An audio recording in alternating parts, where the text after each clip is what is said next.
মার্কিন নির্বাচনে Donald Trump জিতে যাওয়ার পরে বহু হলিউড তারকাই মার্কিন মুলুক ছাড়তে চাইছেন, কারণ নির্বাচনের সময় অনেক তারকাই ট্রাম্পের বিষয়ে নিজেদের মতামত তুলে ধরেছিলেন, যাদের মধ্যে শারন স্টোন, চের এবং বারবারা স্ট্রাইস্যান্ড সহ বেশ কয়েকজন তারকা ট্রাম্প প্রেসিডেন্ট নির্বাচিত হলে আমেরিকা ছেড়ে যাওয়ারও ঘোষণা দিয়েছিলেন।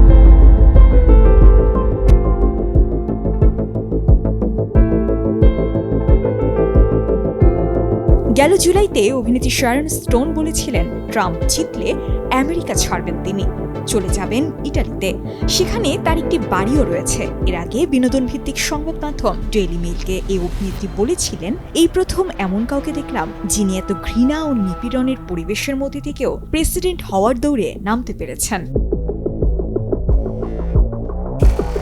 ট্রাম্পের সমালোচনায় সরব হয়েছিলেন মার্কিন অভিনেত্রী ও গায়িকা চেরো। 2023 সালে আন্তর্জাতিক সংবাদ মাধ্যম গার্ডিয়ানকে দেওয়া এক সাক্ষাৎকারে তিনি জানিয়েছিলেন হোয়াইট হাউসে ট্রাম্প আসলে দেশ ত্যাগ করবেন তিনি।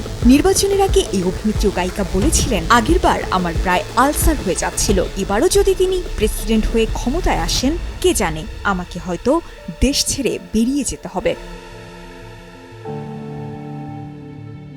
অভিনেত্রী গায়িকা বারবারা স্ট্রাইস্যান্ড জানিয়েছিলেন, ট্রাম্প যদি প্রেসিডেন্ট নির্বাচিত হন তবে তার জন্য আমেরিকায় থাকা সম্ভব হবে না, সম্ভবত তিনি ইংল্যান্ডে পাড়ি জমাবেন। এদিকে প্রেসিডেন্ট নির্বাচনে ট্রাম্প জয়লাভের পর একই সুরে কথা বলেছেন গেম অফ থ্রোনস অভিনেত্রী সোফি টার্নার। স্পষ্টভাবে জানিয়ে দিয়েছেন যে তিনি আর মার্কিন মুলুকে থাকছেন না, চলে যাবেন মাতৃভূমি ব্রিটেনে। অবশ্য নির্বাচনের পর হলিউডে তারকাদের দেশ ছেড়ে চলে যাওয়ার ঘোষণা দেওয়া নতুন কিছু নয়। 2016 সালের ট্রাম্প প্রেসিডেন্ট নির্বাচিত হলে হুপি গোল্ডবার্গ, মাইলি সাইরাস, এমি শুমার, জর্জ লোপেজ সহ আরো অনেক তারকা তাদের জীবন গুটিয়ে নেওয়া এবং আমেরিকা ছেড়ে যাওয়ার প্রতিশ্রুতি দিয়েছিলেন।